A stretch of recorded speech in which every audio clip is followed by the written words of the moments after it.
저는 35살이고 유부남에다가 평범한 회사원 아저씨입니다. 회사가 집에서 좀 먼 곳에 떨어져 있어서 매일 아침마다 지하철을 타고 버스까지 갈아타야 회사에 도착하곤 합니다. 신입사원으로 들어갔을 때는 그나마 회사에서 가까운 곳에 자취를 했는데 결혼하게 되면서 이렇게 집을 옮겼거든요.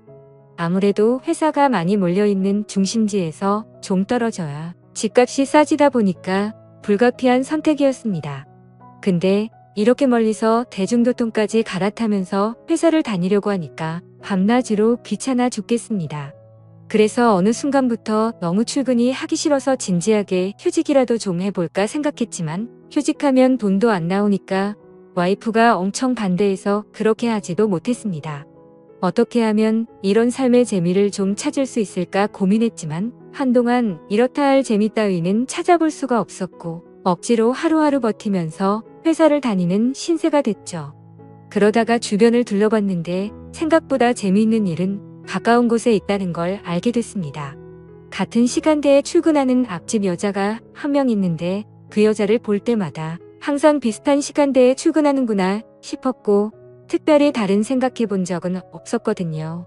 그녀와는 항상 엘리베이터 앞에서 어색한 인사를 주고받고는 지하철 타는 순간까지 쭉 같이 걷습니다. 처음엔 아무런 대화도 없이 살았지만 그냥 심심해서 걸어본 간단한 대화에 어느 순간부터는 서로 인사를 하기 시작했고 퇴근에는 지하철역까지 가면서 많은 이야기를 나누기도 합니다. 그 이상으로 사심을 가지고 대했던 적은 한 번도 없었고 이야기를 나눌 때에도 사적인 걸 물어보지는 않았습니다. 왜냐하면 괜히 나중에 이상한 말 나올까봐 두려웠는데 저는 아내를 사랑하는 딸바보 유부남이니까 행동을 조심해야겠다는 생각뿐이었습니다. 근데 이 여자가 제 인생에 엄청난 기쁨을 가져다 줄 거라고는 상상도 하지 못했습니다. 워낙에 그 앞집 여자가 제 스타일처럼 생겨서 가끔씩 아내보다 외모만 놓고 보면 더 낫다는 생각을 많이 하긴 했지만 출근길이 똑같다는 것 말고는 딱히 가까워질 명분이 없던 게 사실입니다. 사실 외모가 전부는 아니지만 어쨌든 외모가 뛰어나면 눈이 한 번 더 가는 건 사실이고 아무 사이가 아니더라도 좋은 건 맞잖아요. 그래서 언젠가부터 마음속에 말도 안 되는 상상이 들기 시작했고 부끄러운 마음과 함께 심장이 두근거리더라고요. 아직 그다지 친한 사이가 아니라서 그렇겠지만 저를 볼 때마다 웃는 그녀의 얼굴을 보면 참 기분이 좋습니다. 단순히 얼굴이 예뻐서 그런 건 아니고 사람을 기분 좋게 만드는 그런 한박 웃음을 가졌기 때문입니다. 그러던 중 작은 사건이 하나 생겼는데요. 저는 개인적으로 아직까지는 아내와 뜨거운 사이라고 자부할 수 있고 밤마다 행복한 관계를 가지면서 서로를 아껴주고 촉촉하게 만들어주고 있습니다. 아침에 눈을 떠도 옆에서 자고 있는 아내를 보면 아직도 제 몸에서는 반응이 오는데 그렇게 뜬금없이 출근하기 전에 사랑을 나눈 적도 있고 그렇거든요. 그날도 아침부터 아내와 눈이 맞아서 한껏 사랑을 나눴는데 아침 시간을 뺏긴 덕에 출근 시간은 더욱 바쁠 수밖에 없었고 저보다 직장에 가깝고 차를 가져가는 아내보다는 대중교통을 이용하는 제가 더 바빴습니다. 밥도 안 먹고 정신없이 준비하다가 딸에게 뽀뽀를 해주고는 그날도 어김없이 다급하게 현관으로 뛰어나왔습니다. 엘리베이터 버튼을 누르고 기다리고 있었는데 앞집 현관문 열리는 소리가 들리더니 곧바로 앞집 여자도 나왔더군요. 아침부터 뜨겁게 땀을 빼서 그런지 정신이 없어서 인사를 나누는 순간까지 숨을 헐떡거리고 있었고 가볍게 인사를 하는 부드러운 목소리를 들으니까 오늘도 이 여자는 정말 사랑스럽다는 게 느껴졌습니다. 제 아내와는 뭔가 다른 매력에 사랑스러운 매력이 있고 한마디로 말하자면 여성스럽다는 게 정확히 맞을 것 같네요. 엘리베이터 문이 열리자마자 먼저 탄 저는 그녀를 위해 열린 버튼을 눌러주었더니 그녀는 가볍게 인사를 했고 저는 그녀의 뒤에 서서 그녀를 힐끔 쳐다보았습니다. 언제나 느꼈지만 그녀는 참 선하고 예쁜 얼굴인데 제 아내보다는 얼굴이 동그랗고 강아지 상처럼 생겼습니다. 하지만 눈이 크고 입도 커서 웃을 때 활짝 웃는다는 느낌이 들고 눈망울이 초롱초롱한 느낌을 가지고 있습니다. 1층까지 내려가면서 저는 엘리베이터 안에서 풍기는 그녀의 화장품 냄새를 맡으며 꼼짝도 하지 않고 고개를 숙인 채 서 있는 그녀의 다리를 훔쳐봤습니다. 키는 작지만 길쭉하게 뻗은 다리와 똑깍거리는 구두 소리가 제 심장을 쿵쿵 때리는 것 같았고, 내려서 지하철역까지 가는 길에 발걸음을 맞춰 나란히 걸으면서 소소한 일상에 대해서 이야기를 나누긴 했지만 그래도 어색함은 떨칠 수가 없었죠. 이웃이지만 서로 친한 사이도 아니었고 얘기를 나눠본 적도 많이 없었으니까 당연한 일이었죠. 어색한 듯 그녀를 보며 눈웃음을 짓자 그녀도 예쁜 웃음으로 답해주곤 했는데 이상한 건 그렇게 말없이 걷다 보면 둘 사이의 발걸음이 어느덧 익숙해지고 있는 것처럼 느껴지는 거였습니다. 그러면서 가벼운 대화를 나누는데 날씨가 좋다거나 오전에 일하다 보면 너무 잠이 오지 않냐는 그런 별거 아닌 담소를 나눕니다.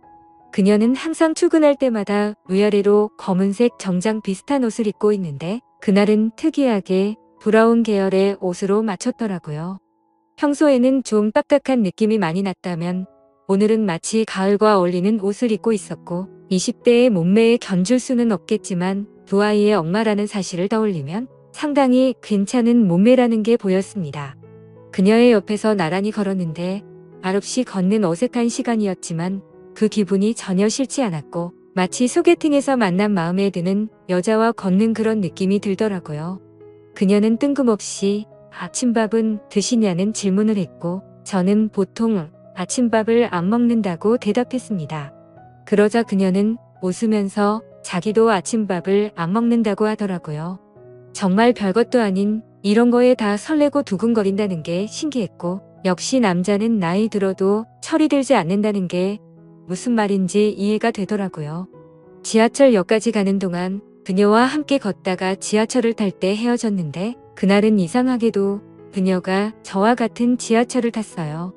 평소에 이쪽에서 지하철을 안 타는데 왜 오늘은 여기서 탔냐고 물어보니까 잠시 다른 회사에 들렸다가 출근하기로 했다면서 제가 일하는 곳이라 거의 비슷한 데까지 간다는 걸 알게 됐습니다. 아마 다른 회사에서 받아야 하는 서류가 있다거나 간단한 회의 정도가 있는 것 같았습니다. 지하철을 타는데 이미 여기는 사람들이 너무 많이 있었고 도대체 이만한 사람들을 다 싣고 어떻게 쌩쌩 달리는지 의문이 생길 정도로 정신이 없더군요. 지하철이 들어오자 사람들은 미친 듯이 올라타기 시작했고 이미 사람들로 가득 차버린 지하철 안에는 앉을 자리가 없었습니다. 할 수 없이 그녀와 함께 서서 갔는데 사람들이 너무 많아서 저와 그녀는 몸을 바짝 붙을 수밖에 없었고 그녀는 부끄러운 듯이 고개를 숙이고 있었습니다. 안 그래도 이렇게 바짝 붙어 있어서 부끄러워 죽겠는데 다음 역에서는 사람들이 더 많이 타게 되면서 더 이상 탈 수 없을 정도로 꽉 끼는 상황이 왔습니다. 그녀는 부끄러운지 제 눈을 보지 않고 계속 고개를 숙이고 있었고 저는 손의 위치가 애매해서 두 팔 다 들어서 손잡이를 잡고 있었습니다. 그렇게 갑자기 출발하는 지하철 때문에 순간적으로 지하철은 덜컹거리는 소리와 함께 흔들렸고 그녀는 휘청거리다가 제 팔을 확 잡았습니다. 잡는 게 편하면 그냥 잡아도 된다고 말했는데 그녀는 부끄러운 듯이 고개를 숙이고는 계속 제 팔을 잡고 있더군요. 온 신경이 팔을 향해 있었고 저는 그녀의 표정을 힐끔 보면서 혹시 어떤 기분을 느끼고 있을지 보고 있었습니다. 지하철은 이미 10,000원인데도 미어 터질 때까지 사람을 태웠고 지하철이 흔들리면서 저는 그녀와 그대로 같이 흔들리기 시작했습니다. 솔직히 서로 행동을 더 조심해야 할 이웃집 여자인데 그런 난처함은 사실 아주 술이 넘치는 순간이었습니다. 그녀는 저에게 너무 비좁지 않냐고 왜 이렇게 출근하는 거냐고 묻더니 저는 오늘이 유독 심한 것 같다고 대답했습니다. 계속 저의 팔을 잡고 있던 그녀는 혹시 자기가 잡고 있어서 불편하지 않냐고 묻는데 저는 괜찮으니까 계속 잡고 있으라고 했습니다. 그렇게 가까이 붙어 있으니까 저는 무척이나 떨리는 마음이었는데 그녀의 표정을 보니까 그녀도 많이 긴장하고 있다는 게 느껴졌고 저만의 착각이었을지 모르지만 그녀도 떨리는 듯한 눈빛을 저에게 보내고 있었던 것 같습니다.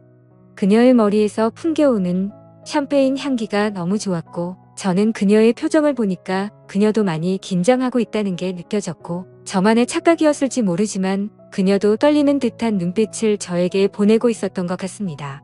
그녀의 머리에서 풍겨오는 샴페인 향기가 너무 좋았습니다. 그 상황이 떨린 나머지 저는 아주 강한 콧바람을 연신 뱉었는데 순간 그녀도 저의 숨결을 느낀 듯 하더라고요. 내심 그 시간이 아주 길게 이어지기를 속으로 바랐지만 이제 남은 건 겨우 2정거장 뿐이었습니다. 어느새 사람들로 꽉 차 있었던 지하철은 조금 여유로워지기 시작했고 그녀는 이제서야 숨통이 트이는지 제 팔을 놓고 거리를 좀 끼어서 서 있었습니다. 그때 지하철이 정말 갑작스럽게 다시 출발하면서 크게 덜컹거렸는데 그때 그녀가 휘청거리는 걸 봤고 저는 아주 재빠르게 그녀가 넘어지지 않게 잡아주었고 제 몸쪽으로 끌어당겼습니다. 그러자 그녀는 너무 고맙다면서 손잡이를 잘 잡아야겠다는 말을 했고 저는 그녀에게 조심하라는 말을 했습니다. 그렇게 떨리는 마음으로 저희는 회사까지 도착할 수 있었습니다. 저희 회사 앞에서 그녀와 인사하고 헤어진 저는 하루 종일 그녀를 떠올리며 혼자서 바보처럼 웃고 있었습니다. 사실 출근 시간은 늘 이렇게 비좁고 불쾌한데 정말 오랜만에 그녀와 함께여서 너무 행복했습니다. 저의 코를 미친 듯이 자극하는 그녀의 샴푸 냄새를 생각하면서 하루를 간신히 버틸 수 있었습니다. 방학날에도 어김없이 그녀와 함께 출근했는데 그녀는 오늘도 저와 함께 지하철을 타게 됐고 역시나 지하철은 미어 터질 것만 같았고 오늘은 저한테 등을 돌려 서게 됐습니다. 걸을 때마다 실룩거리며 걷던 그녀가 저에게 닿고 있다는 사실이 꿈만 같았고 어제와는 완전히 다른 새로운 느낌이 전해지고 있었습니다. 간간히 그녀에게서 힘겨운 소리가 나는 걸 저도 눈치챘습니다. 사람들한테는 비좁은 지하철이 힘들어서 내는 그저 그런 소리일 수 있겠지만 저한테는 그 소리가 너무나 자극적이었고 그녀도 저를 의식하고 느끼고 있는 건 아닌가 싶었습니다. 이래도 괜찮을까, 그녀가 싫어하지 않을까 등등 마음속에서 수많은 질문을 한 끝에 지하철에서 내리고 나서 그녀의 휴대폰에 제 번호를 찍어주고는 근처라면 같이 점심이나 먹자고 했습니다. 이렇게 같이 출근하는 것도 인연인데 앞집 사는 사람이란 식사도 한번 같이 안 해본 것 같다는 말을 했죠. 그녀는 점심시간에 연락이 왔고 함께 맛있는 밥을 먹으면서 대화를 나눴습니다.